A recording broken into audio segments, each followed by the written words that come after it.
इस व्यक्ति को ध्यान से देखिए। इसका नाम है गौरव श्रीवास्तव और ये खुद को सीआईए का एक इनफॉर्मल एजेंट बताता, जिसके कारण ये शायद आज तक का सबसे बड़ा स्कैम करने वाला था। किसी बैंक या लोगों को लूट के नहीं, बल्कि इंडोनेशिया जैसी कंट्री को 1,30,000 करोड़ के फाइटर जेट्स बेच के। ये पूरी घटना 2020 से 22 के बीच हुई, जिसका पर्दाफाश किया गौरव के ही एक पार्टनर ने, जिसे सुन के इंडोनेशियन लोग शॉक हो चुके हैं। पर सबसे पहले आप ये समझो कि गौरव श्रीवास्तव की इंडोनेशिया में एंट्री हुई 2020 में। इस पे यूएसए में पहले से ही केस चल रहा था, पर इंडोनेशिया में इसके बारे में किसी को आइडिया नहीं था। एंड यहाँ इसने बोलना शुरू किया कि ये एक एनओसी सीआईए है, यानी non official cover of CIA.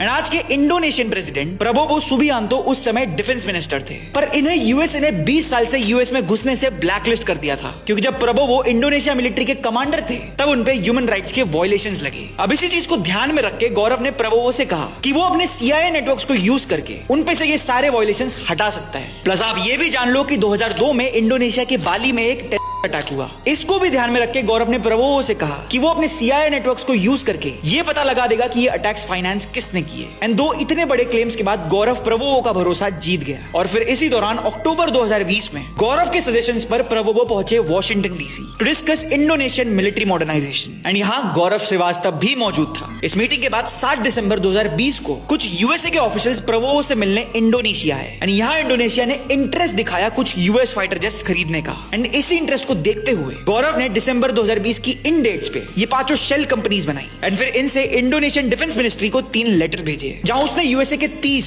UH-60 Black Hawk helicopters and 36 F-15 fighter jets procure करने की बात की, जिसमें इंडोनेशिया भी काफी इंटरेस्टेड था। बट ये डील कभी अग्रीमेंट तक पहुंची ही नहीं। एंड इसके थोड़े समय बाद ही गौरव की वो कंपनीज भी बंद कर दी गई अनपेड टैक्सेस के कारण। एंड ये सारी गाथा अब जाकर इंडोनेशियन दुनिया वालों के सामने लाई है गौरव के ही एक पार्टनर नील्स ट्रोस्ट ने, जो एक डच ऑयल ट्रेडर है। इस पे भी वेस्ट ने सैंक्शन लगाए रखे हैं रशियन ऑयल की ट्रेडिंग के कारण। अब एक चीज नोटिस करो, नाइल्स और गौरव 2022 में ही अलग हो चुके हैं, पर ये केस अब हो रहा है, जहां कुछ लोग कह रहे हैं कि ये केस सीआईए ही प्लान कर रहा है, ताकि साउथ ईस्ट एशिया में इंडियन ट्रेडर्स का नाम खराब हो एंड इंडिया को डील्स करने में प्रॉब्लम हो। एंड ये बात कहीं ना कहीं सच भी हो सकती है। इस चीज पर इंडोनेशियन सिटीजंस के रिएक्शंस देखने मिल रहे हैं। आपका इस पूरी उथल पुथल पर क्या ओपिनियन है, हमें कमेंट्स में बताएं। आगे इस चीज से रिलेटेड जो भी अपडेट्स आएंगी वो आपको सबसे पहले पता चलेगी only on Indian last 24 hours via breaking news post. शाम 6 से 7 के बीच एक डेडिकेटेड वीडियो आएगी, जिसमें लास्ट 24 घंटों की सारी न्यूज कवर्ड होगी। एंड दिन में आपको ऐसे मल्टीपल वीडियोस देखने मिलेंगे, जिसमें हम किसी एक टॉपिक की बात करेंगे।